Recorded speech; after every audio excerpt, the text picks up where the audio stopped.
Alors bonjour à tous, nous allons découvrir ensemble ce que l'on appelle chaîne d'énergie et chaîne d'information sur un système automatisé. Si on prend l'exemple d'un robot tout simple, équipé de deux petits capteurs à l'avant, des capteurs de contact qui vont permettre de détecter des chocs, d'une petite carte de gestion avec un programme et deux servomoteurs ici qui vont permettre de faire avancer ou reculer le robot. Qu'est-ce qu'on peut constater ? Tout d'abord, le robot se déplace grâce à ses moteurs et à ses roues, mais il va utiliser pour cela de l'énergie. Il va être alimenté à l'aide de piles électriques par exemple, ou de batteries. Donc piles électriques pour alimenter le robot. On va alimenter un certain nombre d'éléments. L'énergie électrique va donc circuler pour arriver à un moteur. Ce moteur va convertir l'énergie électrique en énergie mécanique. Cette énergie mécanique va être transmise ensuite aux roues du robot qui vont lui permettre de se déplacer. Pour pouvoir transmettre l'électricité au moteur, on va utiliser un certain nombre d'éléments. On va utiliser des fils électriques qui vont transmettre l'électricité, par exemple, grâce à un interrupteur. L'énergie mécanique va être ensuite transmise du moteur vers les roues grâce à des engrenages. On appelle cette chaîne donc la chaîne d'énergie. En résumé, l'électricité qui provient de la pile ou qui peut provenir de batteries, grâce au fil et au bouton, va être distribuée au moteur électrique qui lui va convertir. Convertir, c'est transformer. On transforme l'énergie électrique en un mouvement. Ce mouvement va être transmis grâce à des engrenages au niveau d'une roue.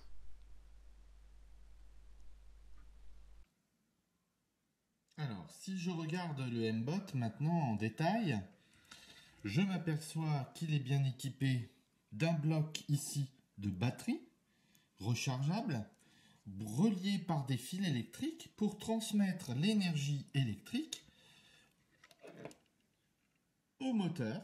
Donc nous avons ici deux blocs moteurs équipés d'engrenages qui vont ensuite transmettre le mouvement vers les roues. L'énergie électrique qui va de la batterie au moteur est bien transformée en mouvement grâce au moteur.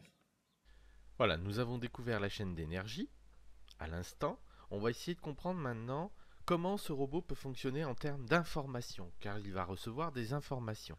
Je rappelle que ce robot est équipé de deux capteurs à l'avant pour détecter des obstacles. On va voir comment ces capteurs interagissent avec la carte programmable de façon à piloter les moteurs. On a vu que les moteurs, ici, font partie de la chaîne d'énergie. Alors, petit exemple sur le fonctionnement du robot. Ici, ce petit robot a pour particularité, on va dire, d'avancer, et lorsqu'il rencontre un obstacle, il va éviter l'obstacle en essayant de choisir une autre direction. Voilà, là il touche l'obstacle et il va prendre une autre direction. Donc grâce à ces capteurs ici, il va y avoir un phénomène de détection de l'obstacle.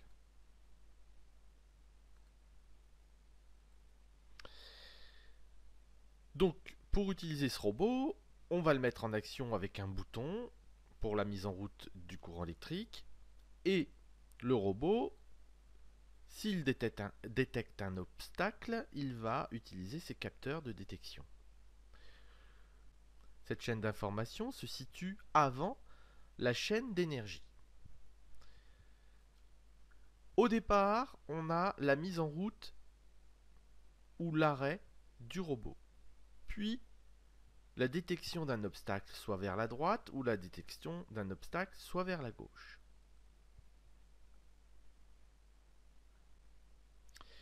Pour acquérir des informations, le robot va utiliser ses capteurs de détection d'obstacles.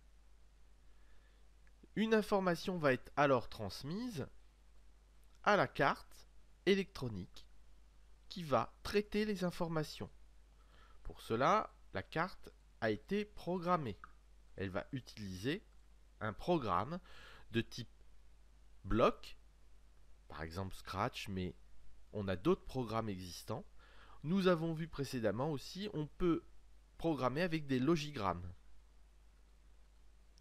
Afin de traiter les informations, on va communiquer ensuite l'information vers le moteur. Mais pour cela, on va communiquer l'information vers le bloc distribué.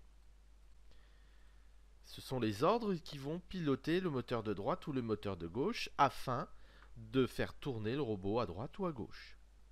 On utilisera un petit composant qu'on appelle un relais qui va envoyer le courant électrique soit vers le moteur de droite, soit vers le moteur de gauche.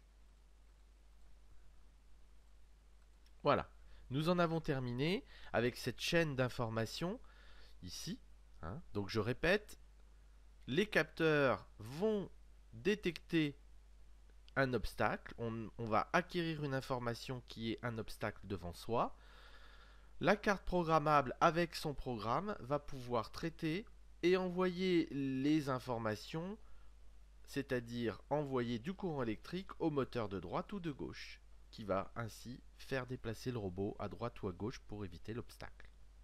Il existe énormément de systèmes automatiques qui peuvent être illustrés grâce à cet organigramme. J'en ai terminé avec la chaîne d'information et d'énergie. À vous de réaliser l'exercice sur le MBOT.